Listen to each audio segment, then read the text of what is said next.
Good evening, Moirai v'Rabosai. Let me see if I can straighten this up. This is our third class of the Maimer Kisavayim al-Haaretz. Yesterday's class I recorded, and I did a lot of editing. The audio version of it, which I haven't yet put up, but I've already finished, on my website, mitzvahchasidus.org, probably has 10 more minutes of audio. Because I did a lot of work on the class after I gave it, because I was tired when I gave the class, and as a result, some of the ideas were not properly flushed out, so last night I sort of fixed it a little bit.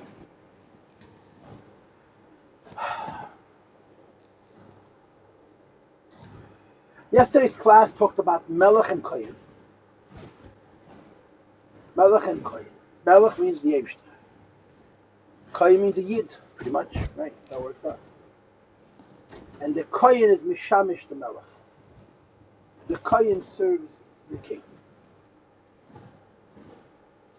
In the Kohen serving the king, there are several aspects. Number one, the Kohen is Machlim, a Mishamish, is Mashlim the Chesaron of his Melech. The king, so to speak, is missing something, and the Mishamish is Mashlim it. That's number one.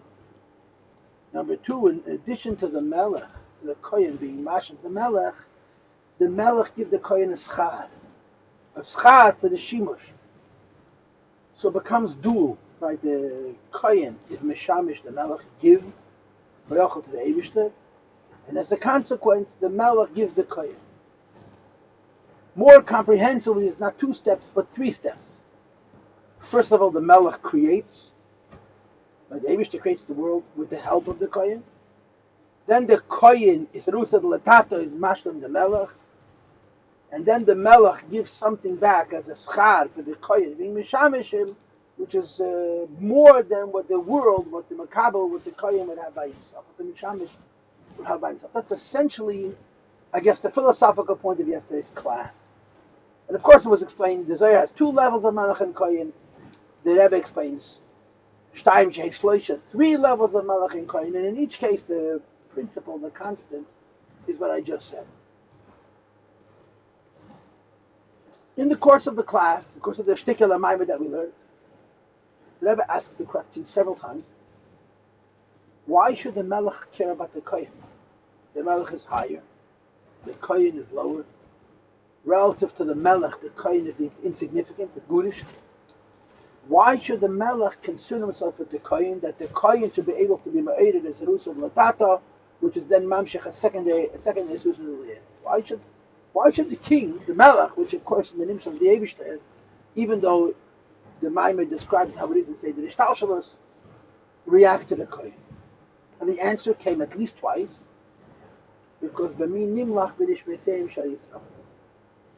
B'min Nimlach B'nish B'seim Shal Yisrael, as I explained yesterday, and it has been discussed so many times in the classes, is the idea that, quote, Yidna Moshe Shenatzos, Yidna one with Hashem. And of course, when you say Yidna one with Hashem, that itself becomes a complicated passion. There's huge discussions about Yisrael Olam Machshava in Samach Vav and in other places, just how high Yidden are Olam Machshava. But according to the teaching of the Mezritch Maggid, which is so frequently cited in Chassidus, Yisrael Olam Machshava, the mean Nimlach, when it means that Yidden have a place in the Eibishter where the Eibishter has absolutely nothing to do with the creation. Nothing. Whatsoever.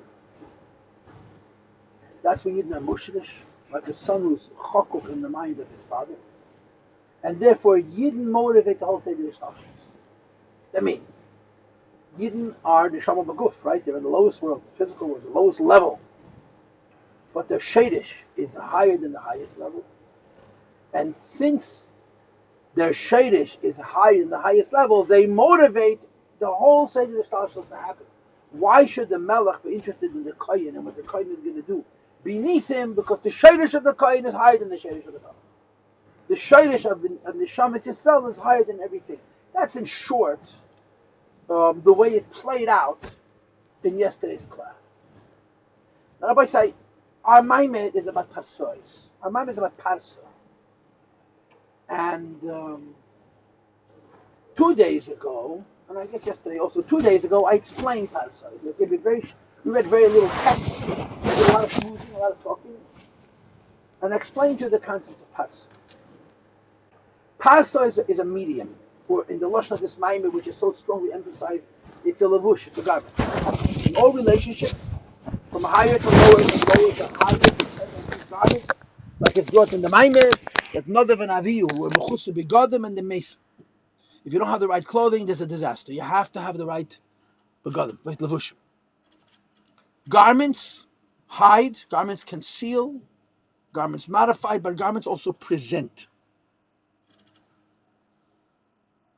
And parsa is a form of a garment, this kind of a garment, a medium, that accommodates the radiation from a higher level of ishtalshalos to a lower level of ishtalshalos. But specifically, parsa is a certain kind of a garment. What kind of a garment is parsa? So in a couple of words, the kind of garment that parsa is that affects a shini hamahus. Shini hamahus means that what's before the garment and what's after the garment is of a totally different substance. It's not less of what was before, it's something different. I can give you examples, okay? There's a concept of Oid Ein Seif. And then there's a concept of Gili Ein Seif. Oid Ein Seif in an etzem state, in a hidden state, and Oid Ein Seif in a Gili state, in a revealed state, are not a little bit separate. It's a different echos, it's a different quality. When you want to talk about a higher revelation of Oid Ein Seif and a lower revelation of Oid Ein Seif, that's the same mitzias. But when we make a transition from what we call etzem of Oid Ein Seif to Gili of Oid Ein Seif, that's huge. That's huge. And the garment necessary to effect that kind of a change is a parsa. It doesn't just make the light less, it changes it categorically. Another example, there's something called Save of Kalaman, or Eagle in language of Kabbalah. Save of Kalaman is Gili of Oid Ein Seif, it's Gili of Oid Ein Seif. But it's Gili of Oid Ein Seif that can never be misachet with a keli. It cannot adapt to a vessel, it can't fuse with a foreign or with another. It can interface with something else, but they don't join. They can't become one. There's no pnimius. There's no hislapshus. For eagle, for Ein Seif of Save of Kalam, to become Yoshe, to become Ein Seif of Kaf, to become Ein Seif of Memala Kalaman, is an example of a Shini Hamahus. Tzimtzum Harishin, which is strong like a parsa, even though we call it Tzimtzum because it's Siluk Lagamri, makes that kind of a change. So again, you have an example for a light changing from one condition to a different condition, where it's not the same light that's been diminished, it's a totally different oil. It's called Shini Hamahus, and you make a change when the idea of Shini Hamahus requires a parsa. Not a tzimtzum, which would mean a diminution of the same light, but parsa would mean Shini Hamahus, of a totally different substance, of a totally different type, of a totally different character, a totally different category of air. That's called Shini Hamahus, of a totally different substance of any stuff.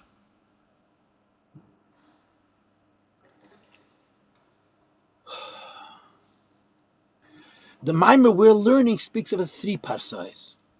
In other words, the Maimah we're learning speaks of three occasions in Seder Ishtalshalos, where oil goes from one condition to a different condition, where the change is not gradual, is not a little bit, it's absolute. I like to use the word quantum. Shini Hamahus, of a totally different substance. And for those who don't understand the meaning of the word quantum, quantum means to go from the number 1 to the number 2 without passing by 1.5, a jump. So there's no gradualism, there's a quantum leap, a jump. To go from one condition to a different condition of a whole totally different mahus, and this is accomplished by the parsa. So we're going to have three examples, three circumstances in Seder Ishtalshalos, where the oil is in one condition, and then it's moving to a different condition, which is a totally different mahus. The first example is from Ak to Atzilus. Adam Kadman, after the Tzimtzum, is a Metzias, it's an Olam, right? But the oil exists in a level of Helim, maybe exists in a level of Etzem. The Adam Kadman is defined by this strange expression, Sheirish Neshamas de Gufis, whatever Sheirish Neshamas de Gufis means. Or as we'll see in today's class, it's going to be called as the Sfiras Agnuzus, to Atzilus, Chochma of Atzilus. Chachma Atzilus is a very high level, but Chachma Atzilus is Gilei Elokus, and Gilei Elokus to Kalim. In other words, Beklolos, and Beklolos is a big bad word. Ach Atzilus is like Seviv to Mamali, even though they're both La'achar Atzimtzum, Helam to Gilui, Etzem to Gilui, and therefore the transition from Ak to Atzilus, from Melech to Koyin, is through a parsa. The garment necessary to effect that kind of a change is called a parsa, to the Shini HaMahus. Now you should know that there's parsois lefnei Atzilus, there's parsois in Atzilus. The parsois lefnei Atzilus is taka called Eisis Bilti B'Sedorim, but it's Eisis Atzmiyim, and I Chomish Katzai to Mazbezain. I'm just stating facts. The second example we're going to have in our Ma'amid is in Atzilus itself, from the Moichan of Atzilus to the Midas of Atzilus. And even though this is Atzilus and this is Atzilus, that means this is Ein Seif and this is Ein Seif. This is Mahus and this is Mahus. This is Gili and this is Gili. From Moichan to Midas is a Shini HaMahus. Why? Because the whole Tnu of Moichin is Aliyah and Bittel, and the whole Tnu of Midas is Yerida and Gili. So in Atzilus itself, the transition from Chabad of Atzilus, from Kesser Chochma Bina to Atzilus, the Midas of Atzilus is considered a Shini HaMahus, which is affected by a Parsa. And then, of course, the Parsa between Atzilus and Bria. Atzilus is called Seif Gili Elam and Sein Sof. Atzilus is Ein Seif. Bria is Metzias, or at least Efshari HaMetzias. It's a world with a self-identity and with a limitation, and therefore automatically an inexactitude and a chesaron, inevitably, invariably. So the transition from Atzilus to Bria is also through Parsa. And that's what our Maimid is going to be developing. Right? That throughout Seder Ishtasos, there's a lot of changes, a lot of steps, a lot of changes. Or it goes from a higher level to a lower level, it has to adapt. From a higher world to a lower world, it has to adapt. Sometimes that, and so always the adaptation has a lavush. That's the argument of this man. You cannot have adaptation without garments. If you have adaptation without garments, you have another v'naviyu. You have misa. But sometimes the adaptation is gradual, is small. Same basic mohus, same basic metzias, higher and lower, more and less. And parsa is shinamot, is when the garment is affecting a change which is considered more radical, more extreme, more quantum.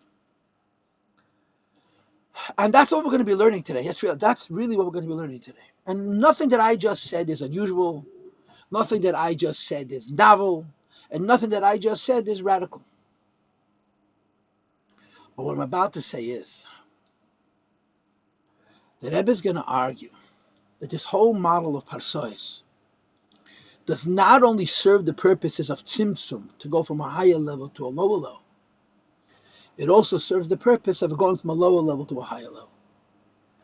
And in going from a lower level to a higher level, the parsois become very, very important, because they don't only become mediums for hiding and blocking, they become mediums for chibur, for binding and connecting, which is very, very unusual.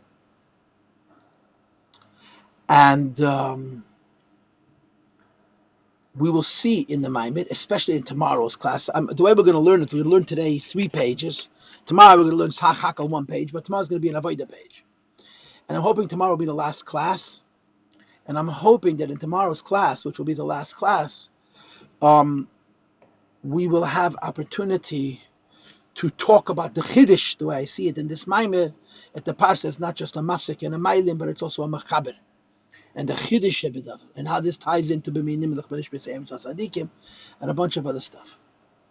So, to summarize what I just said in these few minutes, this is a Maimed about transition, from a world to a world. What kind of transition? A radical transition, a quantum-separated transition. And therefore, the medium that affects it is not just a regular tzimtzum, it's a parsa. And we're going to be discussing 3 parsois, all after the tzimtzum, 3 parsois after the tzimtzum. I'm sorry. Excuse me. What's going to be the chiddush of this maimed? The chiddush of this maimed, which we're really going to see mostly tomorrow, is going to be touched on today, but we're going to see mostly tomorrow, is that the parsa doesn't only act as a concealer, but ultimately it acts as a consiler, if you will, a reconciler, okay? So let's begin to learn inside, and keep in mind the issue. We're talking about transitioning from a higher level to a lower level where the two are quantum separated, and therefore the medium that's affecting that separation has to affect a radical separation. So the Rebbe begins Perek Daled Ubir in Parsois. Let us now explore the concept of Parsois. Bechol, Gimel, Hamadreges, and Al, in all of the three levels that we talked about in the earlier Shia. Now, I explained to you the concept of Parso, that Parso means a screen. I gave you several mashalim, right? I did that a screen changes the color of the light. The mashal of mashal is a mashal for Parsa.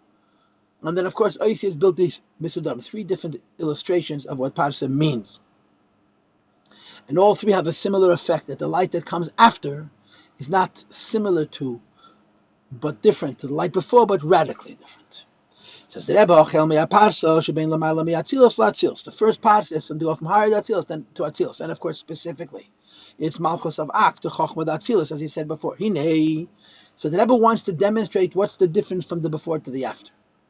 Yadua she'esh esesfiras hagaluyis and sharshim esesfiras hagenuzis. There's 10 revealed spheres, and before there's 10 revealed spheres, there's 10 concealed spheres, 10 hidden spheres. Now, esesfiras hagenuzis, 10 concealed spheres, is a long conversation. Mir dacht sich that in Samaches, Tofreish Samaches from the Rebbe Rashab,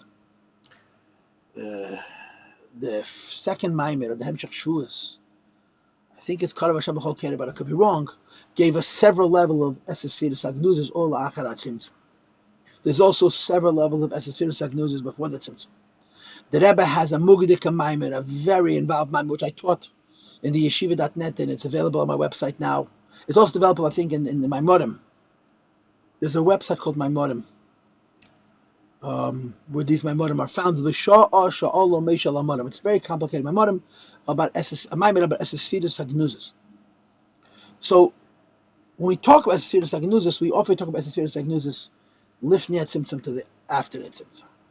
We're going to be talking about Esesfiras Hagnuzes from Ak to Atzilus, but we're going to be talking about Esesfiras Hagnuzes from Ak to Atzilus, and nevertheless we're going to speak very, very high in Yonim of separation between the way they're gonos and the way they're golis. You're going to use the mashal of shemes, not just the mashal of keches hatzmiyim. The hini yadua. She'esesfiras hagluyis sharsham esesfiras hagnuzes, the 10 revealed spheres come from 10 hidden spheres, but they're very, very different. Why? The revealed spheres means oir that goes into keli. Keli is an entity unto itself.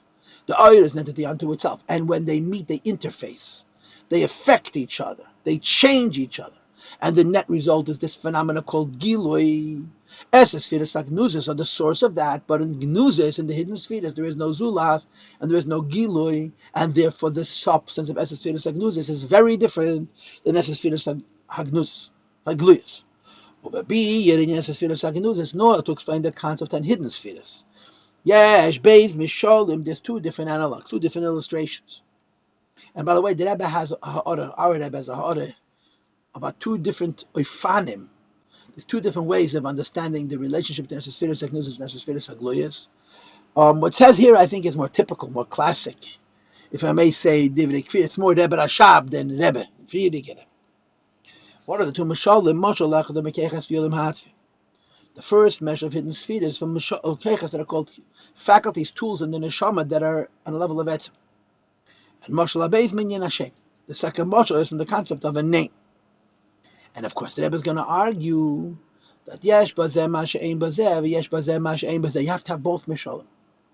The mashal of a name is going to have a certain aspect of gnuzes, which makes it even more gnuzes than keches atzmiyim. The mashal of keches atzmiyim is going to have an aspect which makes it more gnuzes than the iyim from shame.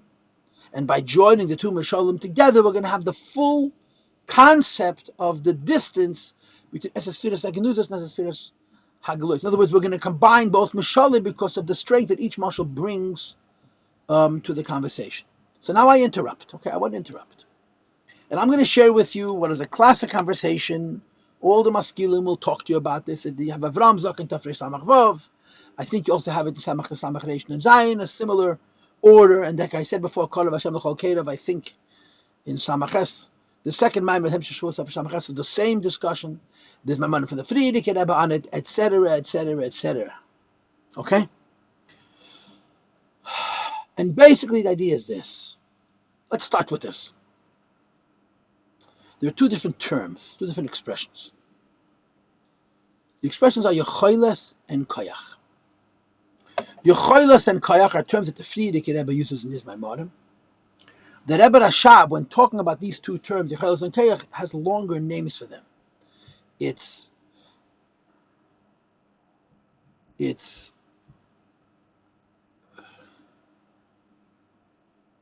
Hanefesh Noisei Koychos and Koyches Haklulim Benefesh. Hanefesh Noisei Koyches is a mashal for Yecholes, and Koyches Haklulim Benefesh is a mashal for Koyches. What's the difference between Yecholes and Koyach? Yecholes means a possibility, and Koyach means a potential. What's the difference between the English word possibility and the English word potential? Now, of course, when you start talking semantics in English, it is arbitrary. In other words, if the wording doesn't work out, so be it. It's just words. But possibilities mean things that could happen. Potential means things that already are, but in potential state. In other words, you have a potential to throw a ball. You have a possibility to throw the ball east, west, north, and south. Potential is in your arm. Possibility is in the world. It's not in your arm.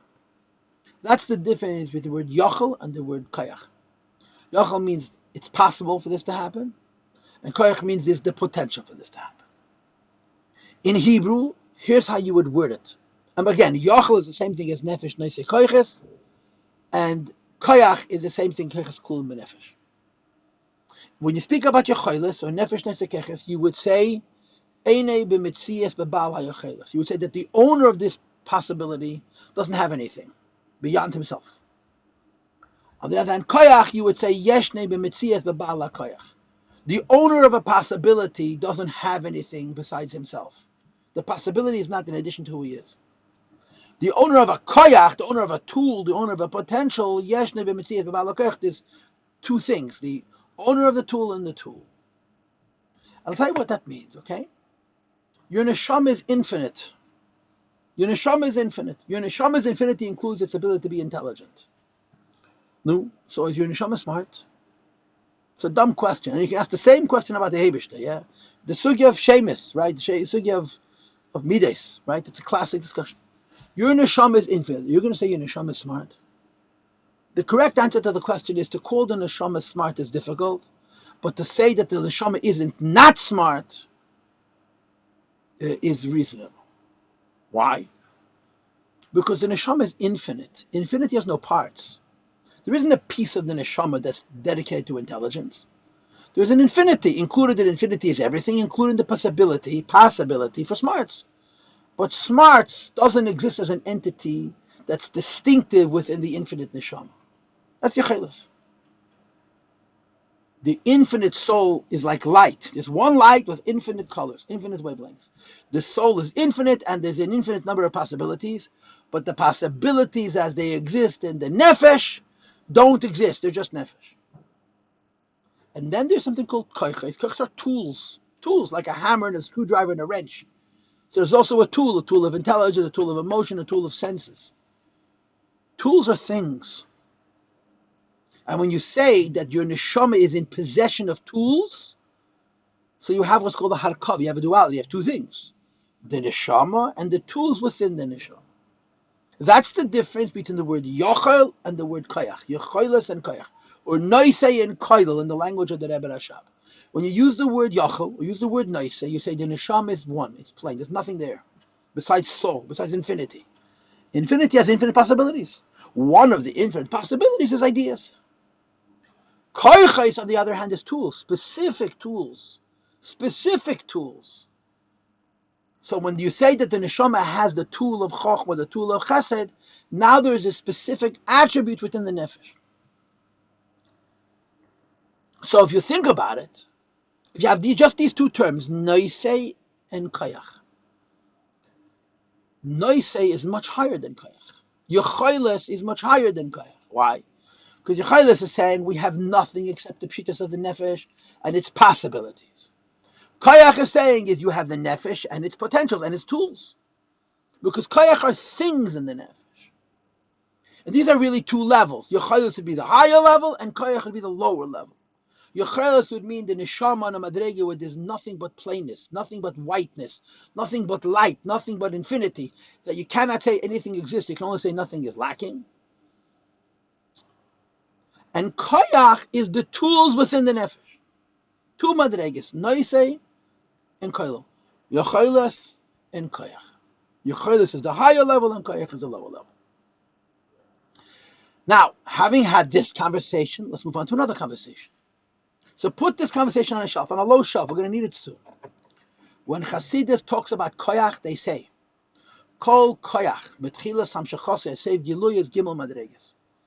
Koyach is the tool, right? Where there's something in addition to the nefesh, in the nefesh is called a koyach. A koyach, from the beginning of its existence to its final manifestation, has 3 steps. And to save time, they're called koyches hiyuliyim ha'atzmiyim, or keches hiyuliyim and keches hagiluyim. Or to be short, there's keches atzmiyim, there's keches ne'alamim, and keches giluyim. Koyches atzmiyim are the way in the nefesh you have different tools, chokhmah chesed, and each tool exists infinity. The infinity of chokhmah alone. The infinity of chesed alone is called keches atzmiyim. Now, if you'll think about it, you'll come to the conclusion it doesn't make any sense. It can't. If it's an individual tool, it can't be infinite. If it's infinite, it can't be an individual tool. And the Rebbe Rashab says, "Takezeh shveit zu verstehen," but that's the fact of life. Keches atzmi means how the nefesh, mitzad the shleimus, as every tool, as an entity, as a thing within the nefesh, koyach hakolul benefesh, in a state of infinity. Koyach hagiluyim, revealed faculties, is where you have the tools in the nefesh that they're mamish limited. And the beginning of limitation of Keches HaGiluyim is this bad word called choser. You have a brain, you know nothing until you use it. You have a heart, you feel nothing until you activate it. You have senses, they sense nothing until you use them. So the Keches HaGiluyim is the maximum limit. Keches Atzmi means individual midas in a state of infinity. Keches Giluyim means individual koiches that are the maximally limited. And in between those two, there's something called keches ne'alamim. Keches ne'alamim have this weird phenomenon called hagbola klolis, a general limitation. Now, usually you're either limited or you're not limited. You can't be limited, sort of. But that's exactly what keches ne'alamim are. They have hagbola klolis. Chassidus actually explains what hagbola klolis is. I don't have time to explore it. You're just going to have to take it from me, okay? So a koyach has 3 levels. A koyach atzmi means it's an individual tool that's yeshnei b'mitzias b'baal koyach. It exists as a tool in the possessor of that tool. That's infinite.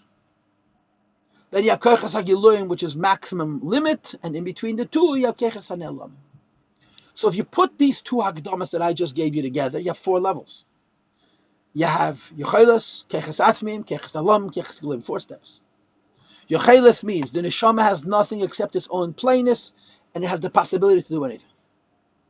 Koyches atzmi means you have an individual tool within the nefesh on a state of bligavul. Keches ne'alama means you have an individual tool within the nefesh that has a general limitation, though it doesn't have a real limitation. And keches hagiluyim means you have a tool which comes out of the nefesh, which is truly limited. 4 levels. Noisei, what is it? Yocheles, keches atzmi, keches ne'alam, keches golach. That's it. That's the whole parish. Keches hagiluyim, the revealed faculties, is a mashal for esesvidus hagluyas, esesvidus avatzilas.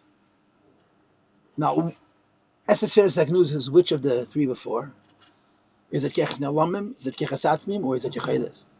So I'll tell you a secret, that there's plenty of my morim who will tell you that there's 3 levels of esesvidus hagnuzes.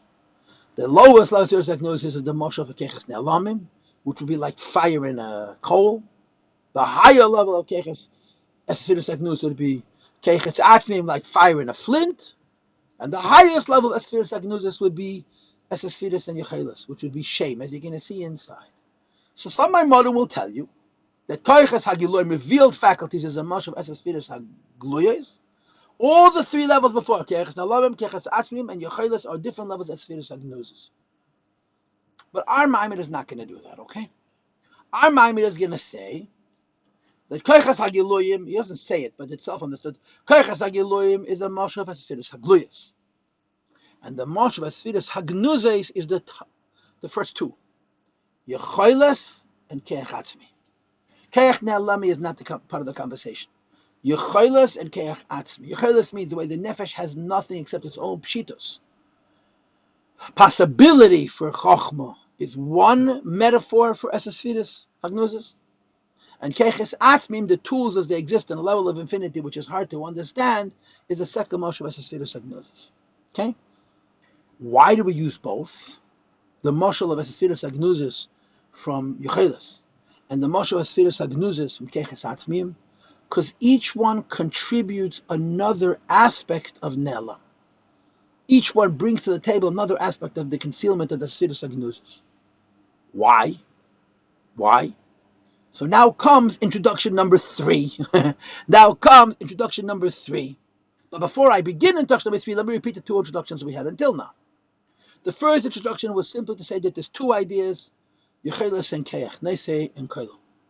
The second introduction was to establish that in Koiches there's 3 levels, Keches Atzmim, Keches Nalamim, Keches Giluyim. And that together with Yecheles it's altogether 4. Now I want to tell you another thing. In Hasidus, there's a discussion about shame, a person's name, or shemois, lashon rabim, names. Hasidus says that the name of a person has to do with their etzem, right there. But Hasidus also says the name of a person is not a metzias in the Baal Hashem. If you're called a chacham, or someone calls you chacham, how is chachma in you when somebody calls you chacham?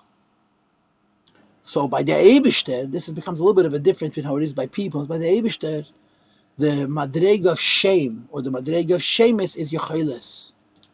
Hashem's names is madreg of Yecheles. Yecheles means Hashem is called Chacham, not because there's a metzias of Chachma within him. Hashem is called Chacham because the pshitos of Ein Sof is not lacking Chacham. So what's the Maila and what's the Chasaron? The Maila is that when you call the Eibishter a Chacham on the level of Yecheles, there's no Metzias of Chacham. But the Chesaron is that when you call him Chacham, you're identifying him as Chacham. You're calling him smart, even though the way the smarts exist within him, it's in the Madreg of Yecheles. So we combine 2 Mishalim.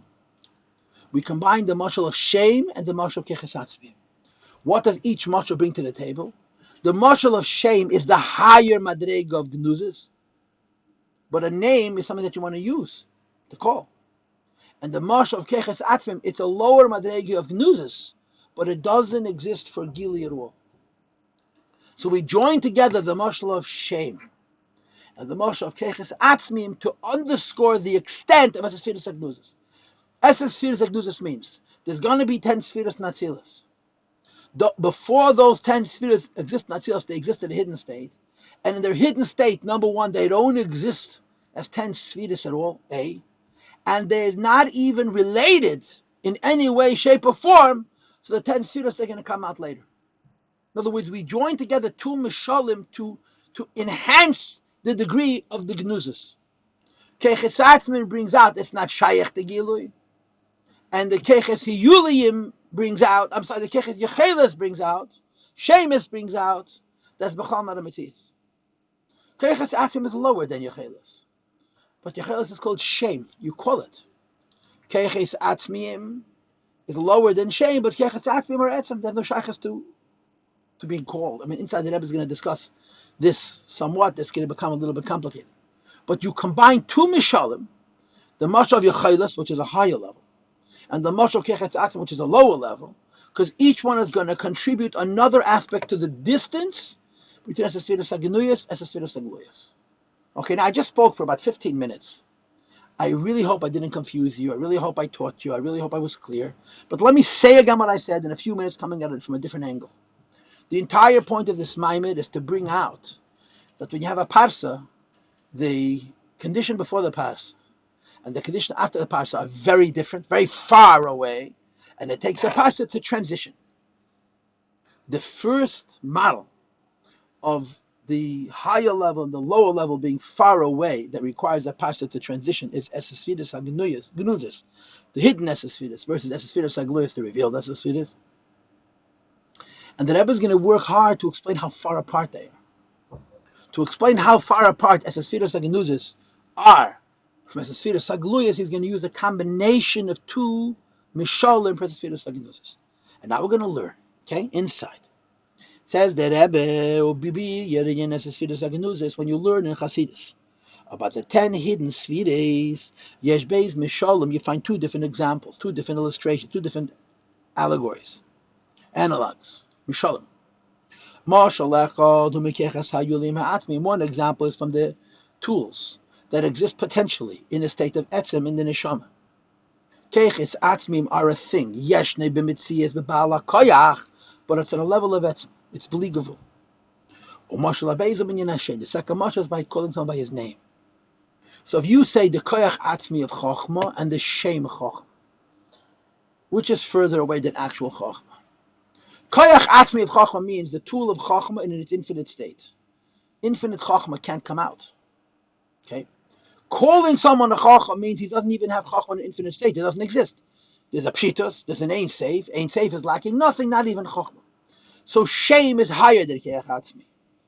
Calling someone a chokhmah means there's no chokhmah here at all. There's no mitzias of chokhmah, not even a level of etzem. But the fact that you're calling him chokhmah means that you want to bring it out. So shame, your chayles, is higher than koyach atzmi in one aspect. The pshitus is higher, but it's lower than koyach atzmi in a different aspect. That the whole reason for a shame is to reveal. So you combine the mishalim. The mashal of koyach atzmi brings out that this has no shaychus to gluyim whatsoever. The mashal of shame brings out that there's no mitzias of sirus whatsoever, it's even your chayles. And from esas sfiras agnuzis that have no mitzias, a mitzias agnuzis, and has no shaychus ala elamis, is going to come as a sfiras agluyas. How? Through a parsha. You follow? Let's read. The Rebbe says, let's talk about each mashal. The name of a person. On one hand, you don't need a name for yourself. The only reason to have a name is for somebody else to call you by it. The only reason for a name is somebody else to be able to identify. So even though your name represents the madrega of your chayles, the inyan from shem and shemis is the way in you. There is no actual chacham. It's just the name chacham, which means your infinite plainness has the possibility for chachma, but the name is there for the sake of calling it, of revealing it. This means Hashem, who the reason people have names is that the other should have a hold on it. So the same is true. The 10 hidden spheres, the 10 hidden spheres are called the Eibishter's names because they're not for themselves. They're for the sake of Hishtal Shalos. In other words, the shame is the best spheres is arguably higher than the Esesphiris Atzmim, Keches Atzmim, but it's for the sake of being called. Says Rabbi Omnom, on the other hand, we know that in some places in Chassidus it's brought that the name is you in relationship with yourself only. Hashem, the letters of a person's name, hey, Matinators, they are the channels. We live, our name is our chayes. No, our name is our chayes, is to me. Ve'ed inyan b'shem. Shulamata Yesir, on the other hand, another idea of shame is Shapel Kisha and Neshama Ba'guf. It affects the binding of the Neshama and the Guf. So the name of a person, on the one hand, is for himself. On the other hand, it has to do with another person, it has to do with the relationship with the Guf. Says Reb Mash'en Kein Lamaila, but when you're talking about Sfiras Agnuzes, Sfiras Agnuzes, the 10 hidden Sfiras, exist only for the sake of Ishtalshalos. In other words, in as much as the 10 hidden spheres are the madrega of a name of the Eibishter, they're for the sake of Elamis. By a person, you can look at the name in two ways. Your name is for you and your name is for others. For Gili. By the Eibishter, the only reason the Eibishter has names is that we should call him by names. So the Rebbe says, therefore, that's why you bring the second mashal from Keches Atzmiyim, because she'eina b'metzias lagamri, Keches Atzmiyim are things, they're tools in the nefesh, but they're tools in a state of infinity, which, like I said before, it says in Samach Vav, is very hard to explain. On the one hand, they're distinct tools, on the other one, they have no metzias lagamri at all. It's not in a state of revelation like the revealed faculties, which would be a mashal for Atzilus. You wouldn't even consider it the middle madrega. Keches Hayulim, Keches Ne'alam. They're Keches Atzmiyim. So the Rebbe says, if you want to explain the distance between Esses Sfiras Agnuzis and Esses Sfiras Agluyis, you combine two Mishalim. you combine the mashal of Yechelis, or shame and shemes, and the mashal of Keches Atzmi. The mile of shame is that there's no mitzias to the shame, but it has a shaychas to Zulas. The mile of Keches Atzmi has no shaychas to anything else, but it's a mitzias of Keches. So when you join both Mashalim together, what do you get? Eses Sfiras Agnuzas means there's 10 Sfiras that have no mitzias whatsoever and do not exist to be able to come into the world. Mitzadechas have no mitzias like the mashal of Shem is.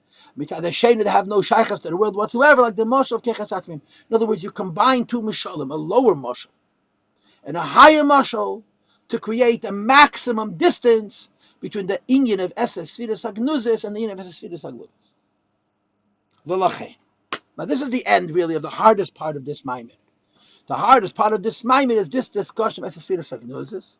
And I want you to know that the Rebbe has a famous ha'ora where the Rebbe talks about Sfiras Agnuzis, and he over there combines the two madregas of Keches Nalomim and Keches Atzmim.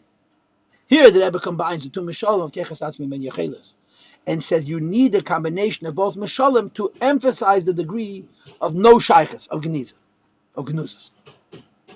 And therefore his Galusa Madei Ashvach. In order to bring them out, you have to praise the Eibush Kvayochel. Hashem has to be praised, but and call him wise, you call him kind. Now here goes another introduction. Stop again. Let's stop again. Now we just read 10 lines. I'm going to be candid. These 10 lines are gepackt. I said these 10 lines in probably 25 minutes. You can say them in 2 hours. There's so much in these 10 lines. Everything I said about Yechelis and the thing about Degis and Kayach and all those other things, it's all of these 10 lines. The point of these 10 lines is we want to establish the degree of Eses Sfiras Gnuzis. That mitzadecha, that has no shaychus to mitzias whatsoever, and mitzadeh sheni, it's not there to have a shaychus al elamis whatsoever. So to go from Eses Sfiras Gnuzis to Eses Sfiras Agluyis is a huge jump, and it's Aidei Parsa, as you'll see later. Now comes another sugya. This sugya, I'm glad at teaching the Bachrim in the morning. For those of us who joined the Shoresh Mitzvas Hatefilla classes, we're doing this 5 days a week at around 8:40 in the morning, do Shoresh Mitzvas Hatefilla.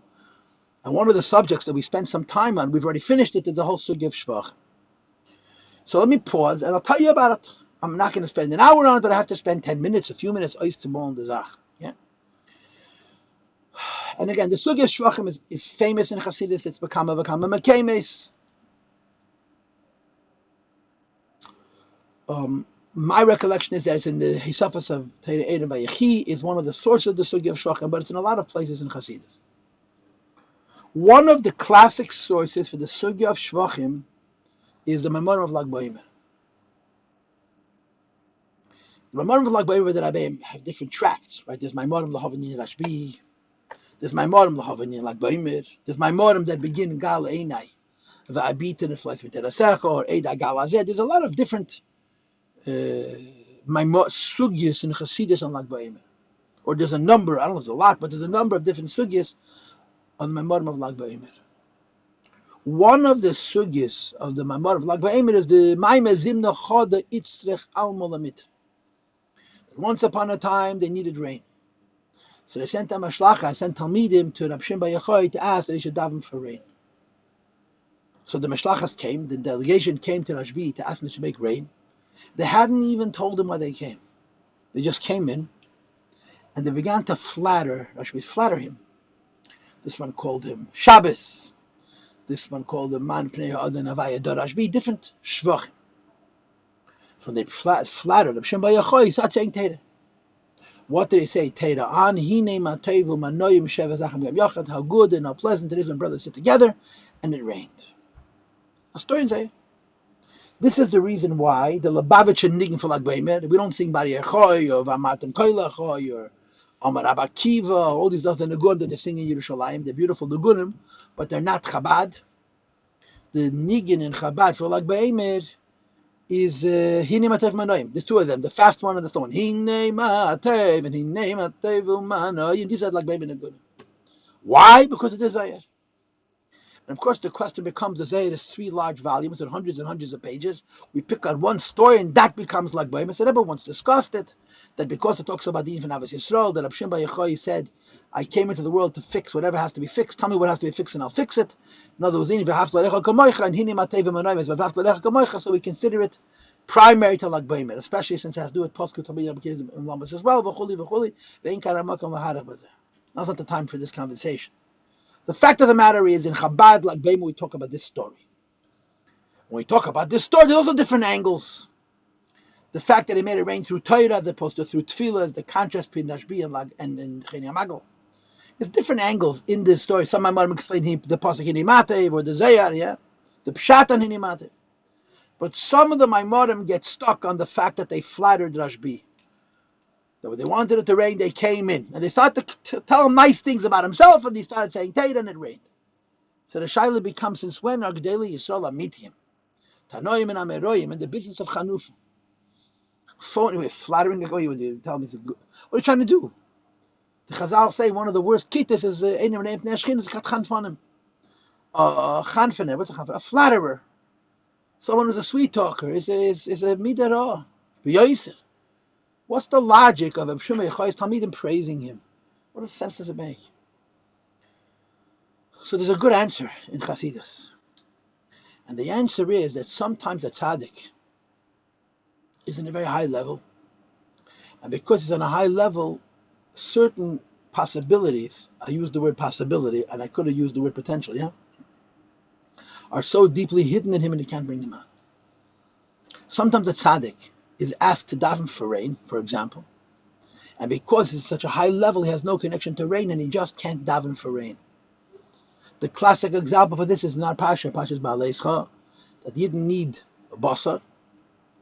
Mon, it says a Chassidus Moshe could give, but basar Moshe can't give because me'ayin, li basar. Moshe is a madreg of ayin, and basar is yesh, and Moshe can't provide for basar, and therefore he had to have the Shiv Miskenim.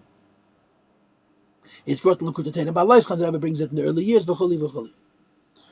Sometimes a tzaddik is so far away from the world that you ask him for something and he has no shaykhs to it. So you have to bring him closer to it. And one of the ways of bringing him closer to it is by flattering him, by calling him nice things.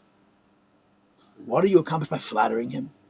When you tell a tzaddik that he's a chocham, you bring chochma out of his nefesh, just by flattering him, by praising him. You tell a tzaddik he's a chassan, you bring chesed, chasadim out of his nefesh. It's there. It's in a deep state of hiddenness. And in order to bring it forward, it's a whole discussion it's called shvach. The way you flatter the Eibishter, and kvayachol lahav, you flatter tzaddikim in order to bring forward koiches from a hidden state to a revealed state. This is the sugi of shvach, of flattery. So this is a very interesting idea, that sometimes a person has a certain mile. It's what they call in our culture positive reinforcement. The person says, I'm dumb. Tell him he's smart. And then he'll think he's smart. And then he'll be smart.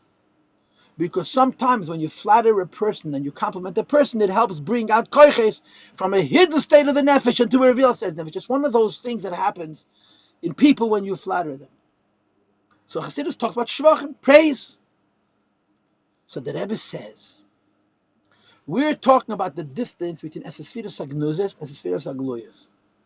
And we're emphasizing, we're underscoring how far away the two are. How far away the two are. The Esesfiras Hagnuzes, we combine two Mishalim, Keches Atzmim and also the Infam Shemes, to use both together to bring out how Esesfiras Hagnuzes have nothing to do with the world. And from that, you want to take out Nimshach Esesfiras Hagluyas, which does not have the Shaykhs to the world. It's revealed in the world. How do you get from here to here? Through flattery.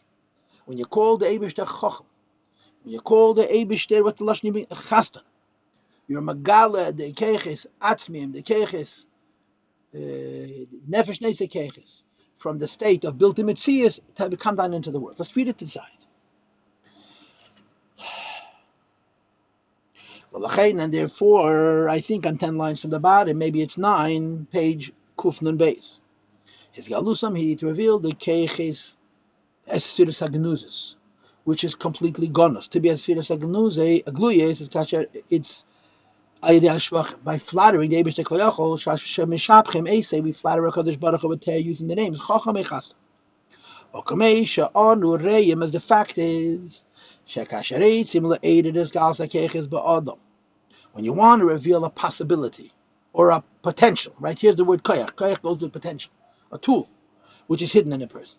Shenim Tzabamayim Edu Matzev, that for whatever reason this person's tool is Ein Beishum Esated as Kala Keches Elo, this human being has no tendency, no awakening to those tools. If you don't use those parts of yourself at all, those faculties, those gifts of yourself at all, it remains hidden in the nefesh on a level of Ein B'Metzias. Ein Metzias L'Gnuzes. Yiddish. Halt nit legamri by this person has nothing to do whatsoever with that koyach. Ozai, so when you want to meet a person who's not at all ever considered art as a career, and you want to bring out this chush, and maybe he can be a great artist, he just never ever tried it. So you call him artist.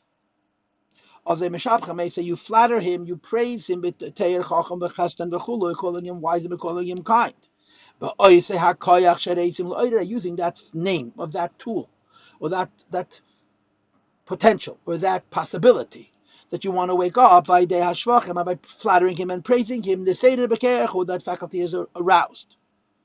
And the Rebbe says, this awakening comes from the level of the tools that's on the level of etzim. Now, keiches yul ma'atzmim are metzias. What's higher in the keiches yul ma'atzmim? Yecheles, which is b'chal no metzias, and yecheles in hashemis.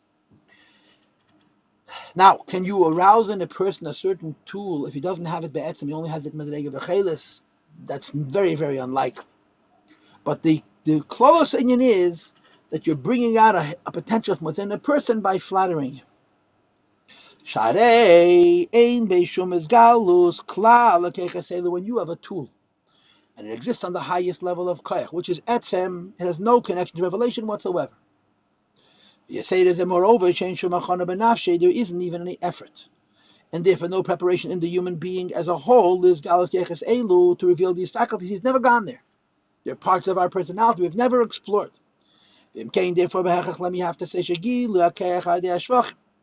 when a person has a part of his character which he's never explored and never expressed and never utilized, it's hidden in him on a level of keach atzmi. It's not just hidden; it's locked away. It's infinitely hidden in his nefesh. To reveal this keach by giving him flattery, but it brings forward for the level of the tools that exist on a level not of Helen but of Etzem, which means there's a chokhmah tool separate, a chesed tool separate, but in the state of Ein Seif, infinity. That when you reveal keches atzmim, there's an additional light brought down to the keches nalam and the keches hagiluyim. Yeah, you had your chokhmah before, with the brain. And when you flatter a person, you call him Chokhmah, you bring forth from the Keach Atzmi of Chokhmah, and it enhances the amount of Chokhmah this person has exponentially. Can't compare. Because you're going from Ein Metzias to Gnuzas to Gluyas. It is only Shesed, it is Keches Hagiloim Ha'atzmim, the way we wake up these tools, top of page Kuf Nun Gimel, that exist in a state of Etzem, they're hidden away to the degree that they have no Metzias whatsoever, they are Shvacham Dafkech through flattery. Because the faculties of the nefesh, the on a level of etzem, they have no form of what the revealed faculties are going to be. They don't even have the form of the hidden faculties. Now, of course, the mashal for keches hagiluim would be flame. The mashal for keches ne'elam would be hot coals, and the mashal for keches atma would be a flintstone, which is cold. And you see right away the distance between the third mashal from the second and the first. Which is why the shall have the revelation of the keches atman to keches hagiluyim is idea shvacham dafka through praise. Like the Rebbe v'zel this pshat shekeches liyulim hatzmi, that the faculties as they exist on a level of etzem, hey mashal alas esfidas agnuzis, we use them as a mashal to explain that they have hidden spheres for the purpose of underscoring Shem Heder HaMetzias, they have no form whatsoever. They brought forward through flattery, then it's brought forward to the revealed faculties.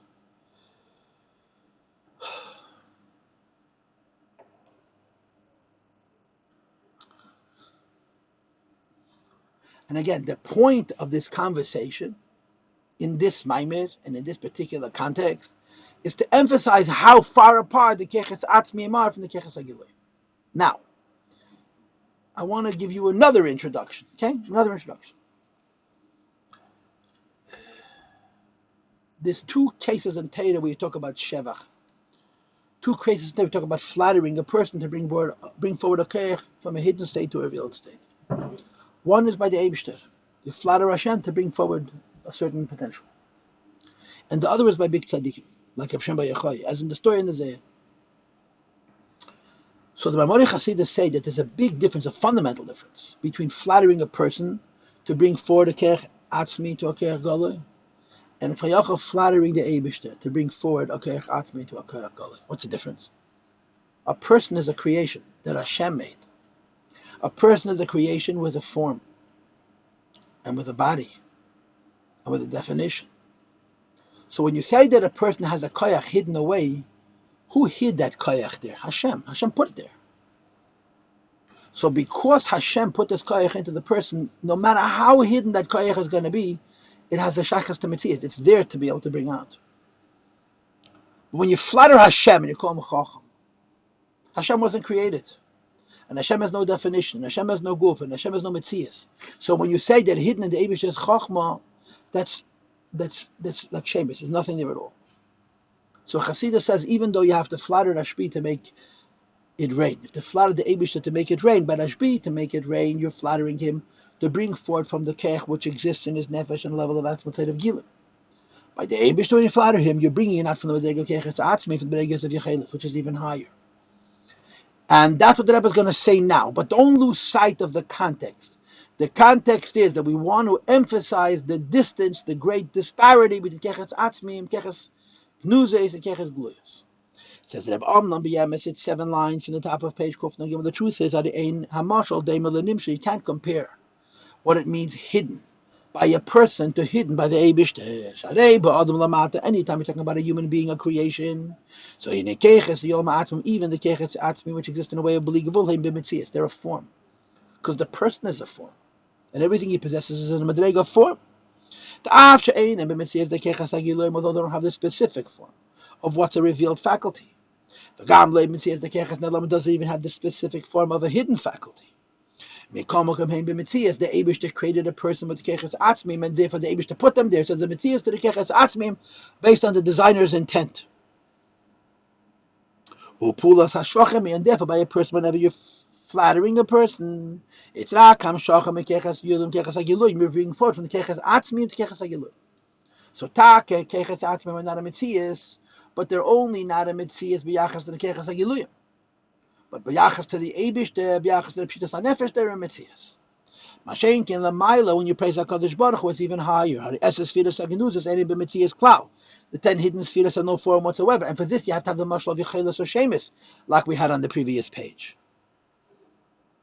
Kemaim, like it's written in Chassidus, ein mitzias the genuzas, the hidden spheres have no form whatsoever, and therefore pulas hashvachim the effect of flattering the Eibush is laid. Akhtiyam shachla spheres haglui is not only revealing it from the hidden to the revealed. El eidesh the hashvachim nasa mitzias.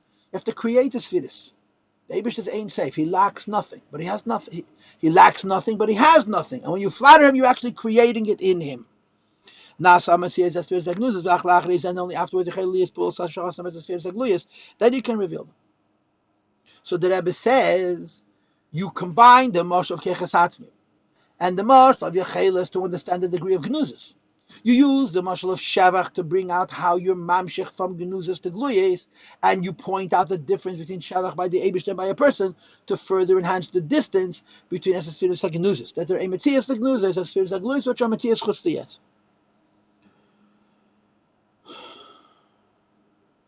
Stop. So far we explained what?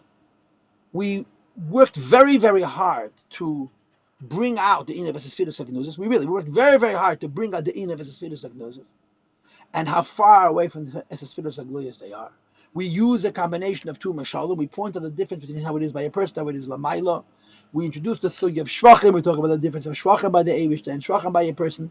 Bottom line is Esesfiras Hagnuzas by the Eibishter are so far away from the spheres Agluyas that they're not a Mitzias like Yecheles, and they have no Shaykhs to the world like Yeches Atzmi. And therefore, when you're Mishabeyachem, you're sort of in some way creating the spheres Agnuzis, which is a prerequisite to be Mamshach on the spheres Agluyas. So far, everything is glatt, yeah? Here comes the Kasha. Why should the Eibush care? So you flattered him. So you even when you flattered Rab Shimon, why should Rab Shimon care?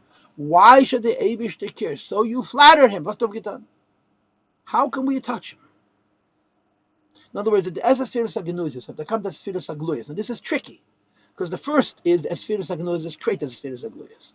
Then Kamayim upon him can label Esespheres Agluyas to go back to Esespheres Agluyas to wake him up to the Mashpia Esespheres Agluyas. It's a circle which is very, very difficult to resolve. The bottom line is that the Esespheres Agnuzis are going to create Esespheres Agluyas. As Esespheres Agluyas are going to have an Esrusa de Tata to the Esespheres Agnuzis, which is going to be Mamshach something else, all through this pass. But the shaila is when the Esespheres Agluyas are reaching up to Esespheres Agnuzis shouldn't even hear. They have no kesher. Since we just explained that Lamaila in Esespheres they have no Metzias. And the way we emphasize they have no Metzias is by saying that there's ein Metzias Agnuzis. That we combine the mashal of Nefesh Neisa and Nefesh Koilo to bring out the measure, the degree to which there's no Metzias to the Spheres. And the shaila therefore is She'ein and b'mitzias klal, they have nothing of the form they're going to have when they're going to become revealed faculties. Har'ein lehem shum kisher kein fabun v'shaychas amazulas keiches atzmiyim. Shemes madreg of yecheles. The way you have in the pshitus hanefesh in different spheres has so nothing to do with keiches agiluyim. Why should they even react?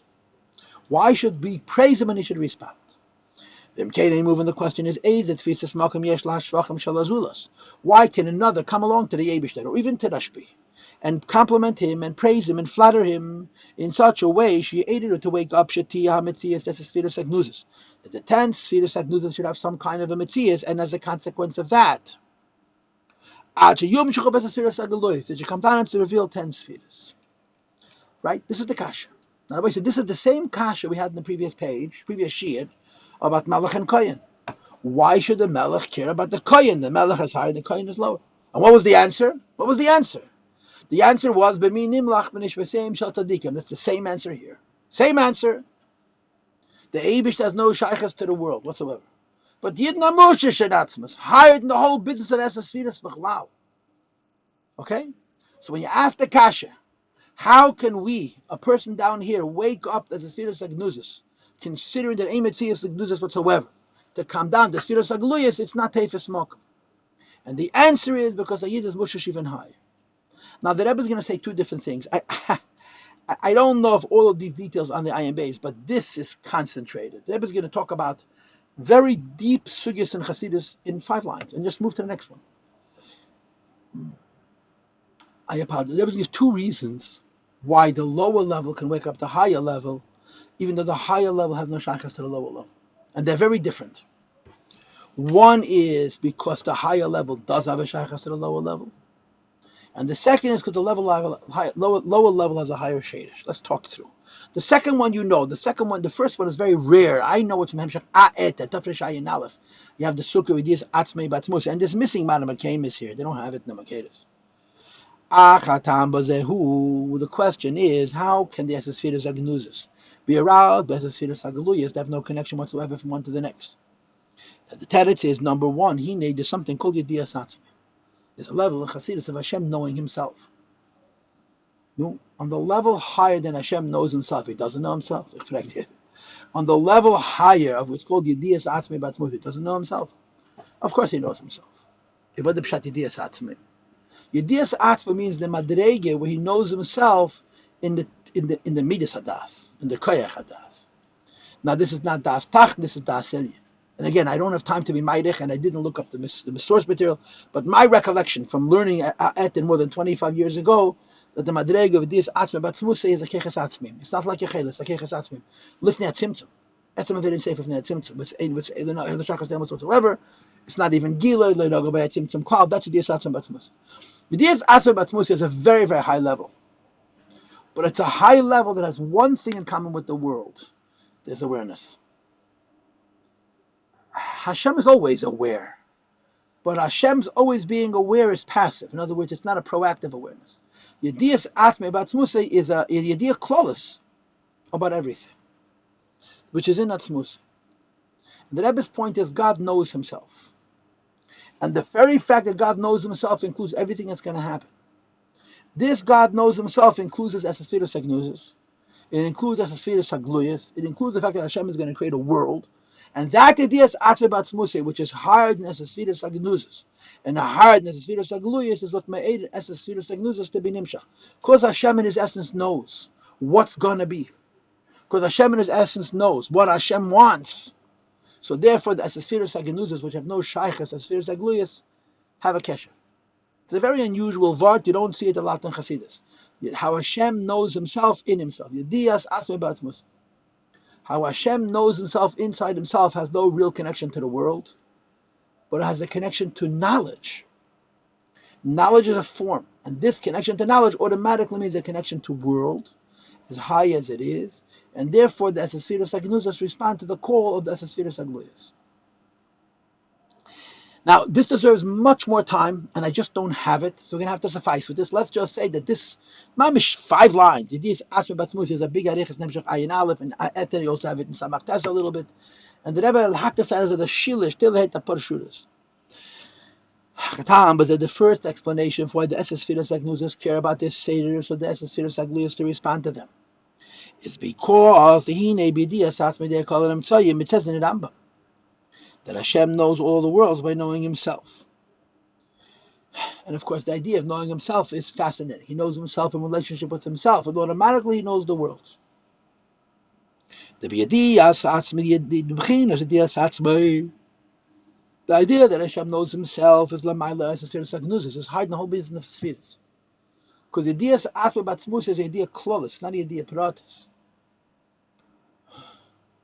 Or B'Yediyas Asmei they call them Tzayim, and at this level of Yediyah Klolos, Yediyas Asmei, he already knows everything is going to create. And everything is going to happen. Shem call it which all the creations, including a Yid and a Neshama B'guf learning Torah and doing mitzvahs. Right, Hashem call HaNivrayim, every single creation from the highest world, V'estach Mikanei V'Yikinim. Yesh Namar included, B'Bechinas Yediyas Asmei, how Hashem knows himself. Whereas, in as much as, because that, there is a level of Yediyas Atzmei, whereby Hashem, knowing himself, he knows everything is going to be. This explains why, when we praise him, aided him, we wake up in him, that he should have a Metzias of hidden spheres. So the kasha was, how could the Esesphiros Agluyas be aided that he should have even Esesphiros Agluyas? And the teretz is because you go even higher than the Esesphiros Agnuzis. What is higher than the Esesphiros Agnuzis? Yediyas Asmei Batzmusei. And because the Eibush knows himself in himself, when we praise him and call him a Chacham or a Chastan, he responds. Because Yediyas Asmei Batzmusei knows even what's going to happen in the lowest worlds. So when the lowest worlds call, since the lowest worlds are Mushish and Yediyas Asmei Batzmusei, which is higher, the Esesphiros Agnuzis, he calls for it, first of all, to have Esesphiros Agnuzis in a level of Emetzias Agnuzis, and then to be Nimshach Esesphiros Agnuzis, Esesphiros Agluyas. That's the first answer. Again, the kasha is, why should they be to care? Why should they be to care? How could you be Nimshach for Esesphiros Agnuzis, Esesphiros Agluyas, if we just argued as the Esesphiros Agnuzis of no Metzias? And the answer is number 1, because higher than Esesphiros Bechlal is Asmei Batzmusei. And now comes answer number 2, and this one you know. Yes, even higher than the idea of Yediyas Asmei Batzmusei is the idea of a minim melech b'nefshei shel tzadikim, the Eibush consults with tzadikim. Im hamelech b'mlachtei yashvu sham, right? As they say in the Medrash, the pasuk, the Medrash, that b'minim melech b'nefshei shel tzadikim, Hashem consults the neshamas of tzadikim, and the Rebbe always adds v'amir kulam tzadikim, because Yidden are mamish one with Hashem. Shazeh koi al kol neshamas, to reference every single Jew. As all gets written in the Mishnah, Kol Yisrael Yesh Lam Chelek Le'elam Haba, every single Jew has a portion of the world to come, because Amei Kulam Tzadikim, every Jew is a tzaddik. V'hainu, in different words, Shekol HaNeshamis, every single soul is Mushrashim. Beha'atzmos has its root in the Eibishter himself. And because every Yid is Moshe Shanatzmos, that affects that we can be me'eded as a spheres HaGenuzis to come forward to be Genuzis and to be Nimshah from the Genuzis into the Gluyas. In order to affect that the Eibush was Pasha B'tachas Lapshitas should have within himself the Infam Shemer Shemus. As a spheres HaGenuzis, we call him. Why does our call reach him? Because we have a connection to him much higher than the Infam Oyed. In the Madrega, B'mi Nimlach, B'nif Shasem Shal Tzadikim. Even higher than Yediyas Atzma. And again, Yediyas Atzma is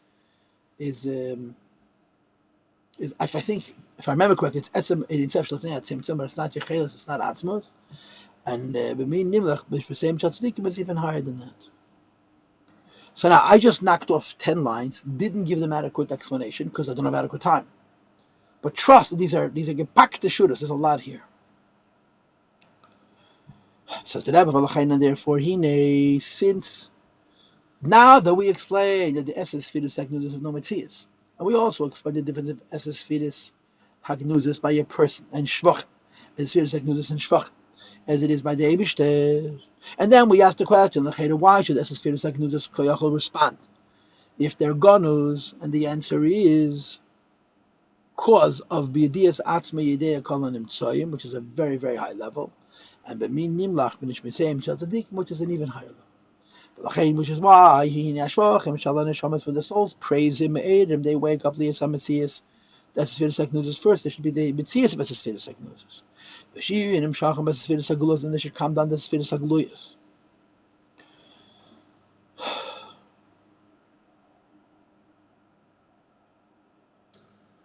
So we spoke by Ariches about how far apart as the Sfiras HaGnuzis are from the Sfiras HaGluyas. And we also explained under what koyach with one strength they're brought together. Says the Rebbe, however, it's not pashut. Even though when you call Hashem a chacham, you create in the madrega of Esfiras HaGnuzis chacham, which can then come down to chacham HaGluyas, it's not so pashut. As a Sfiras HaGluyas, hey Metzias, as a Sfiras 10 revealed Sfiras already a Metzias. The Av, She'iva Chayechad, Iva Gamechad, and Atzilas, this Dveikas, the 8 and the Keli, and the are one. Says the Rebbe, the Esses Sfiras, there's a form of 10 spheres, there's a form of the Midas of Esses Sfiras that seals. The key of Esses Sfiras HaGnuzis, as opposed to 10 spheres that are hidden. Hey, Be'ef, and are in such a fashion, chain Metzias, the Gnuzis that the hiddenness has no form. Lachain, therefore, Akisha, Esses Sfiras HaGnuzis, Esses Sfiras HaGluyas, to bring together the hidden 10 faculties on the level of Yechelis, and the revealed 10 faculties. On the level of Metzias, is like a Parsha Dafke, to have a Parsha screen. Because the Parsha is the Shini HaMahus. So how many things did the Rebbe say here? The Rebbe talked about the need to, the Sfiras HaGnuzis are built in Metzias, that's number 1. The Rebbe said you have to wake up the Sfiras HaGnuzis, that's number 2. That after you wake up the Sfiras HaGnuzis to Mishach Sfiras HaGluyas, then there's Esrus Latata and Esrus Deliela, that's number 3. In order for all of this to happen, there needs to be a garment, a lavush. Like the Rebbe said in yesterday's class at the end, that a Kohen Gadol and a Kohen Hedit must wear levushim, because levushim is an Inyan Ikri, and the same is true here. You must have levushim. But because as a Sfiras HaGnuzis, and as a Sfiras HaGluyas so far apart, the levush is a parsa. Let's read it. Since the 10 hidden spheres, as we explained them in this perek, came be'ef and chain Metzias, the Gnuzis, no form to the Gnuzis. Therefore, the tying or the chibur, the connecting of Esses Sfiras HaGnuzis and Esses Sfiras HaGluyas, the 10 hidden spheres with the 10 revealed spheres, while the Aparsa Daf gets through a screen. So this is the concept of the Parsa. This idea of the Parsa, so the Rebbe, you have a huge disparity from Esses Sfiras HaGnuzis and Esses Sfiras HaGluyas. What brings them together is because there's something higher than both. Either the Madrega of Yediyas Atzmei B'atzmusei, or the idea of B'min Nimlach B'nish B'seim Shal Tzadikim, but then bring them together, you have to have a beged. And that's the Parsa. And on one level, the Parsa is the tzimtzum that allows for the change from Gnuzas to Gluyas. And on the other level, it's the medium through which you can go from Gluyas to Gnuzas and be mamshach a much higher level. But we just finished the first Parsa, which is between Ak and Atzilus, between himself and Atzilus. We explained the distance, the far awayness of Sfiras HaGnuzis and Sfiras HaGluyas. We explained why the Sfiras HaGnuzis B'chlal respond to the Sfiras HaGluyas, and we explained how they're nimshach through a Parsa. Now, this was a normal class. I would say questions or comments, but I'm talking to a telephone with a round circle of white and a square of red, which tells me that I'm recording. So questions or comments, but I can't hear your questions and I can't see your questions because I'm not on the computer, I'm just on the phone. And now the Rebbe continues. Now Rabbi said these 2 pages were quite involved, took us an hour, more than an hour. And these 2 pages talked about one thing, the idea of Esesiras Agnuzis, Esesiras Agluyas, and the need for a parsha. The next 2 paragraphs are going to be the second and the third parsha. Here the Rebbe is going to be Makatzer. He doesn't have 2 pages, he has 12 lines, or 10 lines, or 9 lines, to explain each. That between Chochma and Bina and Midas is a huge disparity. Moichen and Midas and Atzilus are obviously much closer together than in Sefer and Atzilus is, but nevertheless they have a certain closeness. I'm sorry, that between the Moichen of Atzilus and the Midas is a great distance, even though they're both in Atzilus, and therefore to bring them together you have to have a pars. And then in the third paragraph he's going to talk about Malchus and Bia. Let's read. This should go a little bit easier. As the Rebbe Weiter, the same is also true. Yesh parsa ben Bina v'Zad. There's a screen between Bina of Atzilus, the Seichel of Atzilus, and the Midas of Atzilus. Hine, even though this is Atzilus, and this is Atzilus, this is Gilead, this is Gilead, this is Mos, and this is Mos. Nevertheless, between Meichen and Midas, there's a huge distance. Meichen and Midas, the mind and the heart, Hine lezu b'vat shehem of Dolam Zemiz are very separate. Even though they're in the same system and in the same person, they're very separate. Allah just to be sure, they're actually opposites. How is the mind and the heart opposites? So the Rebbe explains. The whole idea of midas is emotion and reaction. The mind which the Rebbe gave after Shavuos Tafshin Yud Gimel speaks about the idea that midas are mitzias. Moreover, the time of Hadavar Sham midas heinis rakshas v'espoilers, the reason midas are so demonstrative. And so reactionary is lefisha midas and yeshus atzmei. When you feel an emotion, you're feeling yourself. That's the basic nature of emotion. You feel yourself. On the other hand, they're calm and collected, not reactionary. And vein bittel atzmei. When you're using your mind, you lose yourself in the ideas. No one can understand an idea properly, unless one bittles his mind and his will. And he has no form of his own. No, I skipped a few lines. You have to break your own chokhmah, your own das. When you wish to have the truth of this chokhmah without any biases.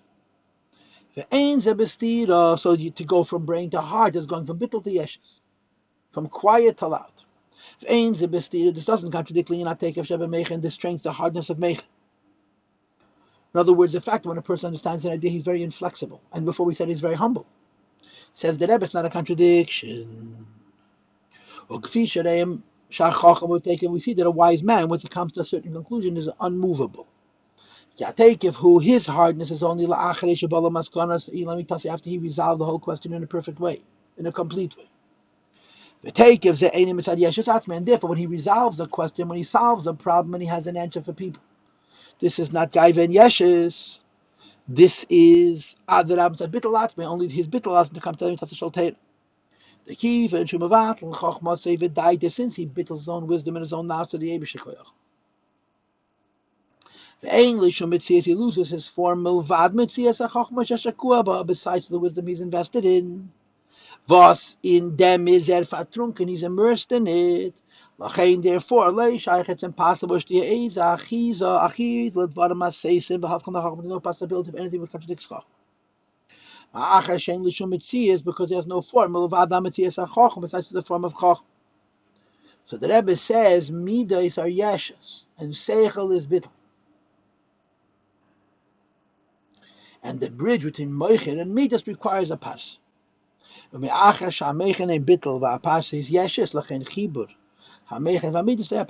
from seichel to midas requires a huge screen, a huge halam behester. They're very distant. They're opposites.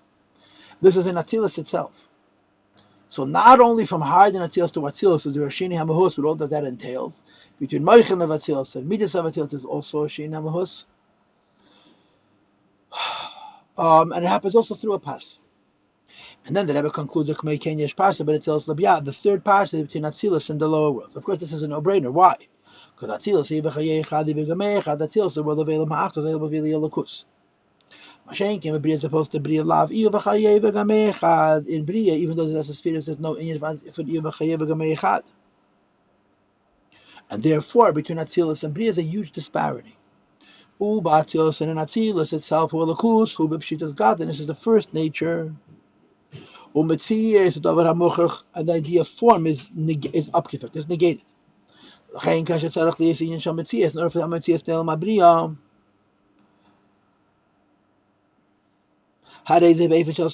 when it comes to the Bria, it's considered new, not new that before it didn't exist, it's in a brand new state.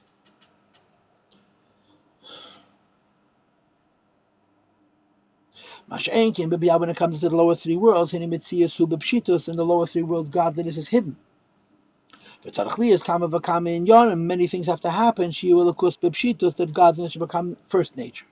Is now Metzias is Pshitas. And therefore, that's also be the Aparsa to go from Metzias to be bringing Atzilus into Bia, then raising a Bia into Atzilus. They should finally have a greater Gila of Atzilus and Bia. But Atzilus Bia, the connection between Atzilus and Bria, that they are Aparsa Dafka through a screen. Shadei are Aparsa through the screen. Nasam Shachas Atzilus Bia brings for Atzilus into Bria. Achagam Bebria and Ilma Bria, this is the third pass. Now these last words, Nas Ivach Yechad, Ivach Gamechad, is going to be La'asid Lavei. And this happens talking through the parsa, but that's not the way the parsa creates biyah, but this happens already through avodah. The way the kohen has the second aspect of shimush, not only he serves the master, but he calls out the master to give him maschar. So just like on the previous 2 pages, we spent over an hour and explained the meaning and the significance of the distance between Sfiras Agnuyas and Sfiras Agluyas. So on this page, he explains much more briefly the distance between Seichel and Midas, Gaiva and Bittel and Gaiva and so on, and between Atzilus and Bria, which is Olakus and Elamis. Now remember that one of the aspects that make this whole thing work is the Minimlach. It's Taka Hishtachas from a higher level to a lower level. Why should a higher level care about the influence of the lower level? And the answer is B'Minimlach. And the Rebbe concludes the Klolo, so in the idea in general is Shaidei Yapars, there's a screen, which is a Shine Hamahus. Actually, is Chibur allows for a joining of Aliyah Matacht in a higher level and lower level in the most extreme ways. But the higher level and the lower level are so far apart that you have to use a mashal. Says the Rebbe is Al Derech Mashal, Al Derech Inyan HaMashal. The mashal for Parsha is mashal. When a very, very smart person wants to give of his wisdom to a simple person. His intelligence. The intelligence of a great wise man. He gives him a day marshal. He gives him an example. The example is very different than the thing to which it's example for, but it brings him closer. That through this example, Tefes, it becomes possible for the student to even begin to understand what the teacher is saying. Even though it understands what the teacher is saying through an allegory, through a secondary component, through the mashal, there's a preservation of the Divrei Harav.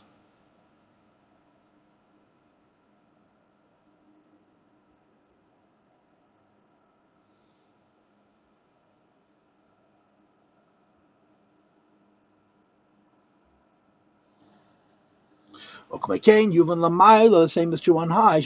Passes through the screen. Light comes from a higher level to a lower level. Even though it's coming through a screen, which on the one hand is making a shinam huslagamri, on the other hand, how this works, I don't know. Let's leave it. But the reason is because the mashal comes from the seichel itself. For the same is true, the parsa. The parsa connects the higher with the lower, therefore can act as a unifier. The screens come from on high, and the parsa can be in a higher light, in a way of tzimtzum. Then we can get a higher in it. And we're going to stop now. Tomorrow I'm going to learn just perek hey, which is a short perek. We'll have some time to review what I knocked off quickly in the last page, a little bit. And of course, we're going to focus on the mile of Parsa and Haradech Hasar.